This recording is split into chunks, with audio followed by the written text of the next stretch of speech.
2. പുല്ലിന്റെ blade. കഥ: ഒരിക്കൽ ചാണക്യൻ തന്റെ വിദ്യാർത്ഥികൾക്ക് ഒരു പുല്ല് പോലും എങ്ങനെ ആയുധമാക്കാമെന്ന് കാണിച്ചുകൊടുത്തു. അവൻ ഒരു പുല്ല് പുറത്തെടുത്തു, വിഷത്തിൽ മുക്കി, ശരിയായി ഉപയോഗിച്ചാൽ ഒരു വ്യക്തിയെ എങ്ങനെ കൊല്ലുമെന്ന് അദ്ദേഹം കാണിച്ചു. ഉദാഹരണം: ഇന്നത്തെ സാഹചര്യത്തിൽ പരിമിതമായ ഉറവിടങ്ങളുള്ള ചെറിയ സ്റ്റാർട്ടപ്പുകൾ എങ്ങനെയാണ് വലിയ സ്ഥാപിത കമ്പനികളെ തടസ്സപ്പെടുത്തുന്നതെന്ന് പരിഗണിക്കുക.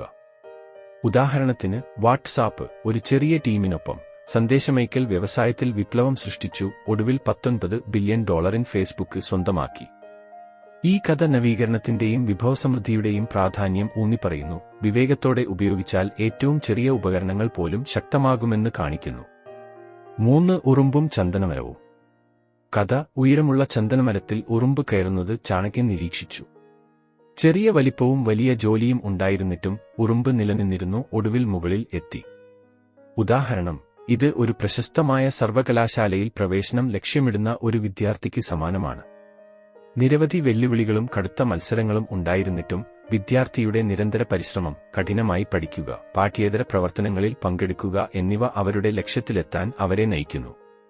ജീവൻ അപകടപ്പെടുത്തുന്ന എതിർപ്പുകൾ നേരിടേണ്ടി വന്നിട്ടും പെൺകുട്ടികളുടെ വിദ്യാഭ്യാസത്തിന് വേണ്ടി വാദിക്കുന്ന മലാലയുടെ യാത്ര പ്രത്യാഘാതകരമായ ഫലങ്ങളിലേക്ക് നയിക്കുന്ന സ്ഥിരോത്സാഹത്തിന്റെ യഥാർത്ഥ ജീവിത ഉദാഹരണമാണ്.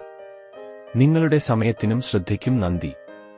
ഞങ്ങളുടെ വീഡിയോ നിങ്ങൾക്ക് പ്രചോദനമാകുമെന്ന് ഞങ്ങൾ പ്രതീക്ഷിക്കുന്നു. നിങ്ങളുടെ സുഹൃത്തുക്കൾക്കും കുടുംബാംഗങ്ങൾക്കും വീഡിയോ ലൈക്ക് ചെയ്യാനും അഭിപ്രായമിടാനും പങ്കിടാനും ഞങ്ങൾ അഭ്യർത്ഥിക്കുന്നു. ഇതുപോലെയുള്ള മോട്ടിവേഷണൽ വീഡിയോകൾക്കായി ഞങ്ങളുടെ ചാനൽ സബ്സ്ക്രൈബ് ചെയ്യുക. ജയ് ഹിന്ദ്.